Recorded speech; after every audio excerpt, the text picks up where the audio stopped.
বিধানসভায় সই জালিয়াতি কাণ্ডে নিজের হাতের লেখার নমুনা জমা দিতে ব্যাংশাল আদালতে পৌঁছলেন হাওড়া মধ্যর তৃণমূল বিধায়ক অরূপ রায়। আপনারা জানেন যে রেজলিউশন জমা পড়েছিল তৃণমূলের তরফে, সেখানে 70 জন বিধায়কের সই ছিল। একাধিক সই ব্লক লেটারে থাকায় তা নিয়ে প্রশ্ন ওঠে, তদন্ত শুরু হয় এবং তারপর তার সই হাতের লেখার নমুনা জমা দিতে অরূপ রায় পৌঁছেছেন।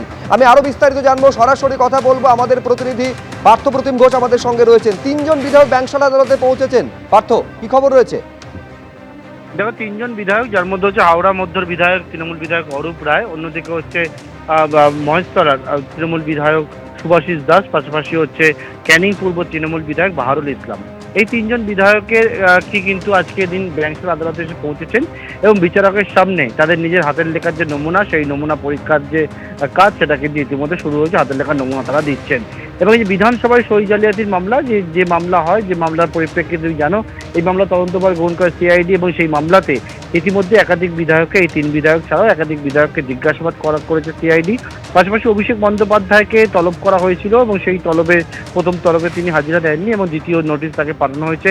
আগামী সোমবার দিন অভিষেক বন্দ্যোপাধ্যায়কে দুপুর 12টার সময় বাবারি ভবনে ডেকে পাঠানো হয়েছে এবং তার আগে 3 জন বিধায়ক তারা ইতিমধ্যে ব্যাংশাল আদালতে এসে পৌঁছেছেন এবং নিজেদের যে হাতের লেখার নমুনা, সেই নমুনা তারা ইতিমধ্যে বিচারকের সামনে দিচ্ছেন। এবং ইতিমধ্যেই কিন্তু হাওড়া মধ্যর তৃণমূল বিধায়ক অরূপ রায় তিনি জানিয়েছেন যে সিআইডি তাদেরকে যে সই দেখিয়েছিলেন তার সই বলে তিনি জানিয়েছেন সিআইডিকে এই সই তার নয়। অর্থাৎ যে রেজলিউশন বুক জমা পড়েছিল পরিষদীয় দলনেতা তৈরি করাকে কেন্দ্র করে এবং সেক্ষেত্রে যে সই নিয়ে বিতর্ক দানা বাঁধে এবং তার পরবর্তীকালে যে মামলা, সেই মামলায় 3 তৃণমূল বিধায়ক ইতিমধ্যে আজকে আদালতে এসেছেন নিজেদের হাতের লেখার যে নমুনা, সেই নমুনা দেওয়ার জন্য। ধন্যবাদ পার্থ। দিয়েছিল নোটিশ পেয়ে আজকে 4টের সময় টাইম দিয়েছিল, সেই 4টের সময় এসছে। হ্যান্ডরাইটিংয়ে সমস্যা যেটা নিয়ে হয়েছিল সেইটা নিয়েই ভেরিফাই করার জন্য আমায় ডেকেছে। সমস্যা কিছু নেই। ওরা সিআইডি, আমার যে সিগনেচারটা আমাকে দেখিয়েছে সিআইডি, সেই সিগনেচারটা আমার নয়, কিন্তু আমি সিগনেচার করেছিলাম মমতা ব্যানার্জির বাড়িতে। মিটিং যখন হয়েছিল তখন সিগনেচার করেছিলাম, কিন্তু যে সিগনেচারটা আমাকে দেখানো হয়েছিল সেই সিগনেচার ছিল না আমার। মানে পরিষদীয় দলনেতা নির্বাচনের ক্ষেত্রে, মানে এলওপি নির্বাচনের ক্ষেত্রে সিগনেচার করেছিলাম, কিন্তু যে সিগনেচারটা আমার দেখিয়েছিল সিআইডি সেটা আমার না। সেইটা নিয়ে ডেকেছে। গতকাল আমরা দেখলাম মমতা বন্দ্যোপাধ্যায়ের কথা অগ্রাহ্য করে তৃণমূলের সংখ্যাগরিষ্ঠ বিধায়করাই গড়লেন আসল তৃণমূল। বিদ্রোহীদের তালিকায় রয়েছেন জাভেদ খান, অরূপ রায়, আকরুজ্জামান, সাবিনা ইয়াসমিন, গোলাম রব্বানী, চন্দ্রনাথ সিনহা, শিউলি সাহারা। ভোটে বিপর্যয় আর তারপরই তাসের ঘরের মতো ভেঙে পড়ল তৃণমূল। মমতা বন্দ্যোপাধ্যায়ের কথা অগ্রাহ্য করে তৃণমূলের সংখ্যাগরিষ্ঠ বিধায়করাই গড়লেন আসল তৃণমূল। এই পশ্চিমবঙ্গ অষ্টাদশ বিধানসভার ভেতরে হাসফুলের প্রতীকে যারা জিতেছেন তার মধ্যে 2/3 বেশি বিধায়ক হচ্ছে আমরা। পার্লামেন্টারি নর্মস যা রয়েছে, আমরা তো পার্লামেন্টারি নর্মস অনুযায়ী we are the real principal opposition here. আমরা এখানে হাউসে স্বাভাবিকভাবে এই 60 জনই হচ্ছে প্রিন্সিপাল অপোজিশন, তো বাকি 20 জনের কোনো দায়িত্ব আমরা এই মুহূর্তে নিতে পারবো। বিদ্রোহী বিধায়কদের তালিকায় কে নেই?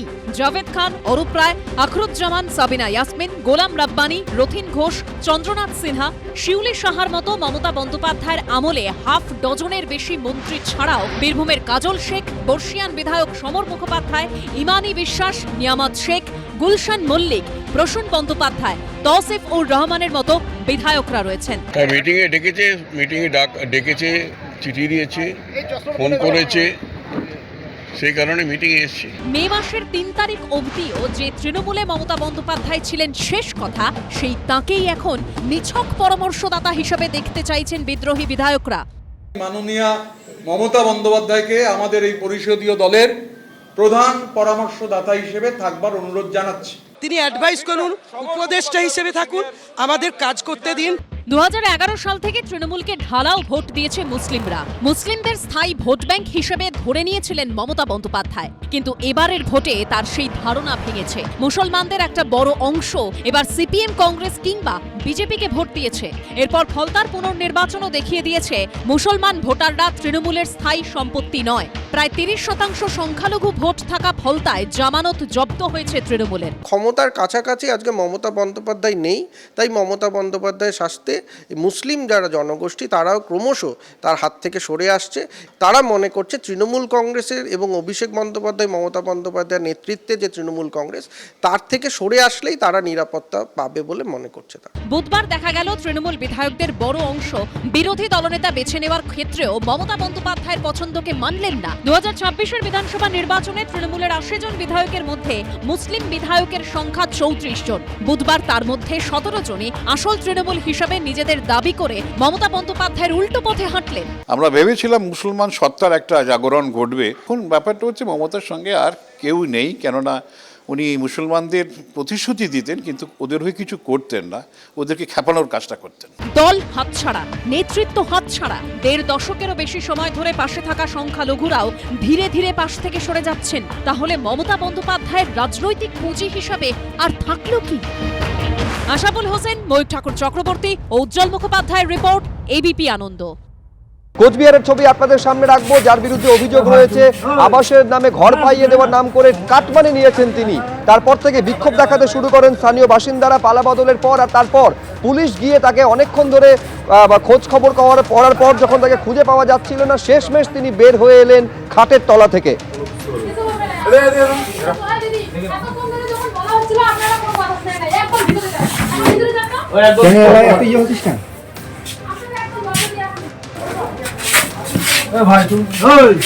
আমরা আছি তো না বাইরে বাইরে বাইরে বাইরে তাদের বাইরে।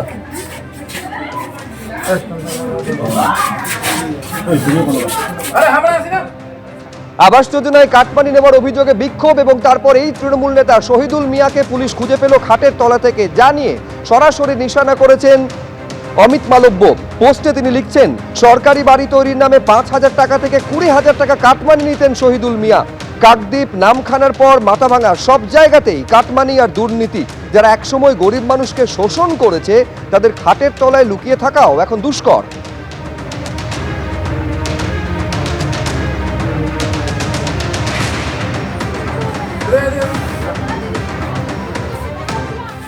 ভয়ঙ্কর ভয়ঙ্কর দৃশ্য দেখছি। প্রধানের স্বামী যাচ্ছে, রাস্তায় ধরে জুতো পেটা করছেন মহিলারা।